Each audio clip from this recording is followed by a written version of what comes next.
Señora, dijo, señor, espere, no todos tenemos piernas de orden ni orgullo por escuelas. Calla, Mari. El horno no se tiene por cansancio, ni adivino no regne para tampoco. Pues mi estómago sí y mi alma siempre, más que mis rodillas. ¿A quién buscamos en este paraje tan triste? A mi destino, a un hombre que me juró amor y no le dejó potencia y firmeza a todos.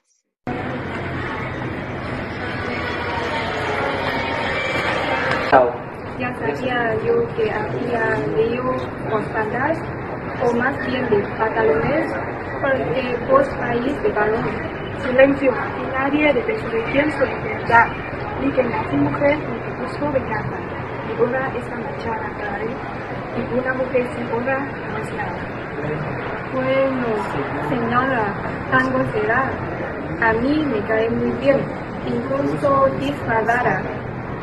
Pero si me mandan consigue la. ¿Esto limpia su oral o mancha la mía? Tu lengua es más larga que tu espada, y aún así me hace reír. Gracias, Cari. ¿Sabes por qué No, señora, pero no cuenta, la escucho. porque lo amé, y creí en sus palabras y mi vida, y cuando me pusieron la violada quise morir. Yo también quise morirme una vez cuando me quitaron el postre en el convento. No es lo mismo, claro, pero duele.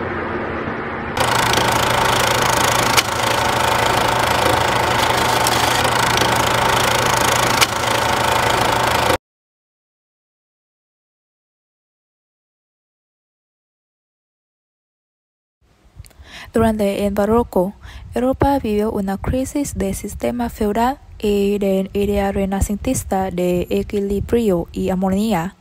Las guerras de religión, las tensiones entre católicos y protestantes y las luchas por la hegemonía entre las grandes potencias europeas como España, Francia y Inglaterra fueron elementos centrales. Por ejemplo, la Guerra de los 30 años dejó una profunda huella en el continente y consolidó la división religiosa. La Iglesia Católica, en respuesta a la Reforma Protestante, impuso la Contrarreforma, utilizando el arte barroco como una herramienta para emocionar, convencer y reafirmar la fe del pueblo. La sociedad española barroca era profundamente desigual. La nobleza y el clero concentraban los privilegios, tierras y poder político, mientras que la gran mayoría de la población, formada por campesinos, artesanos o pequeños comerciantes, vivía en la pobreza. La visión del mundo estaba marcada por una fuerte religiosidad y un sentimiento pesimista de la existencia. La idea de la vanitas, la fugacidad de la vida y la certeza de la muerte impregnaba en el pensamiento y el arte de la época. La peste, el hambre, la guerra y la crisis social alimentaban esa visión trágica del mundo. El pueblo vivía con resignación o esperanza de salvación, mientras la Iglesia reforzaba sus mecanismos de control como la Inquisición y promovía rituales y celebraciones religiosas para mantener la cohesión social. En el caso del Imperio Español, el Barroco coincidió con el inicio de su declive. En el siglo XVII comenzaron a evidenciarse las consecuencias de una política imperialista insostenible. El país estaba arruinado por las guerras constantes, el peso de mantener un vasto imperio colonial y una economía un poco diversificada. A pesar del flujo de metales preciosos desde América, España sufrió una grave crisis económica, inflación y devaluación de la moneda. El barroco fue un periodo de florecimiento cultural conocido como el siglo de oro en España. El barroco es uno de los movimientos culturales más fructíferos en la cultura española. Fue una época de gran creatividad y grandes escritores y artistas. Durante el siglo XVII, la literatura española estuvo profundamente marcada por el barroco y la influencia de la Contrarreforma, y el barroco se caracteriza por el regreso a una mentalidad medieval muy religiosa e incluso a veces supersticiosa.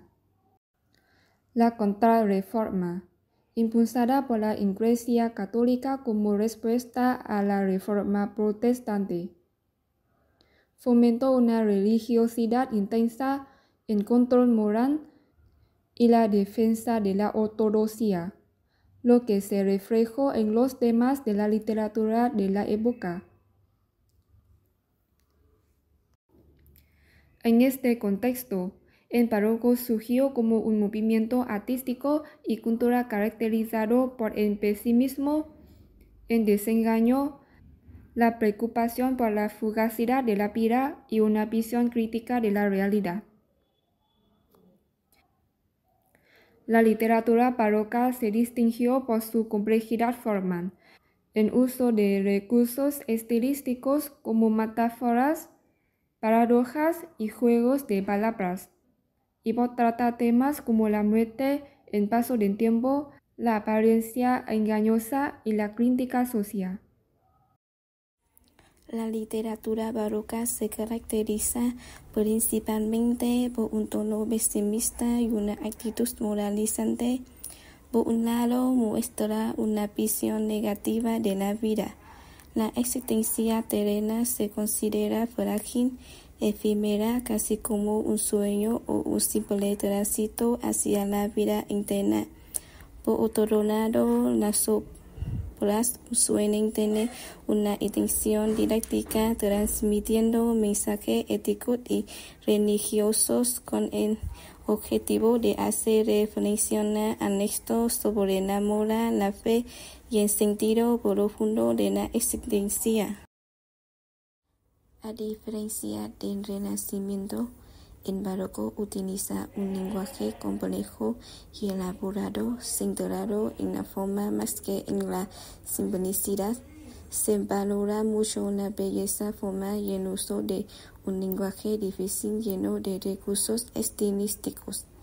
Aparecen dos corrientes importantes: el conceptismo representado por Francisco de Quevedo, el culturalismo representado por Luis de Góngora. En cuanto a los géneros literarios, el barroco destaca en tres ámbitos. Primero, en la lírica. La oposición entre el conceptismo y culturalismo se ve con claridad en la poesía. Autores como Lope de Vega, Góngora y Quevedo representan diferentes estilos dentro del barroco. Segundo, en la narrativa se produce un gran cambio, se rompe con las novelas de caballería clásicas a Don Quijote. Luego suben nuevos géneros como la novela picaresca, morisca y pastoral, más realista y con crítica social o tono humorístico. Tercero, en el teatro, Lope de Vega revoluciona el teatro con la comedia nueva española, rompiendo las tres unidades clásicas como acción, tiempo, lugar. Mezcla lo trágico con lo cómico, personajes nobles y populares y temas humanos variados, creando óperas más dinámicas y atractivas para el público.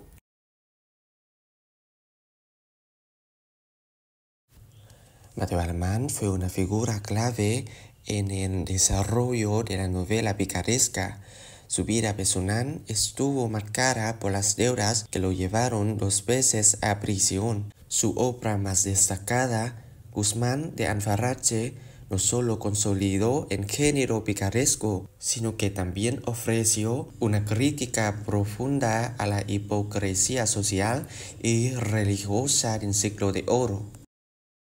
Conocido como el Fénix de los ingenios por su asombrosa productividad, Lope de Vega escribió más de 1500 obras teatrales, redefiniendo por completo la comedia española. Su arte nuevo de hacer comedias propuso un modelo teatral más libre, natural y enfocado al gusto del pueblo. Además, obras como Fuenteovejuna y Peribáñez revelan su sensibilidad social y su capacidad de crear personajes inolvidables. Último gran dramaturgo del siglo de oro, Calderón elevó el teatro barroco a su máxima expresión, además de Lope de Vega. Su obra más famosa, La vida es sueña, es un drama filosófico sobre el libre albedrío, la ilusión y la identidad. Fue autor cortesano al servicio del rey Felipe IV y más tarde sacerdote. Su estilo más sobrio y reflexivo contrasta con la vitalidad de Lope de Vega. Fue maestro de autosacramental, forma teatral religiosa y de drama simbólico. Genio de la sátira y la palabra afilada, Quevedo fue un intelectual brillante, comprometido con la política y feroz crítico de su tiempo. Su pluma, ácida y elegante, atacó tanto a costumbres como a personas, incluido su eterno rival Góngora. Es célebre por La vida del Buscón, una obra picaresca ácida y desganada, y por una poesía que abarca desde la burla hasta lo metafísico. Figura central del barroco español, Góngora fue el gran innovador del lenguaje poético con su estilo culterano, cargado de metáforas complejas y latinismos. Su poesía transitó de la claridad juvenil a la oscuridad barroca, dividiéndose entre el príncipe de la luz y el príncipe de las tinieblas. Fue clérigo, capellán real y enemigo feroz de Quevedo. Sus obras cumbre incluyen la fábula y Polifemo y Galatea y Soledades, que lo consagraron como símbolo de hermetismo poético.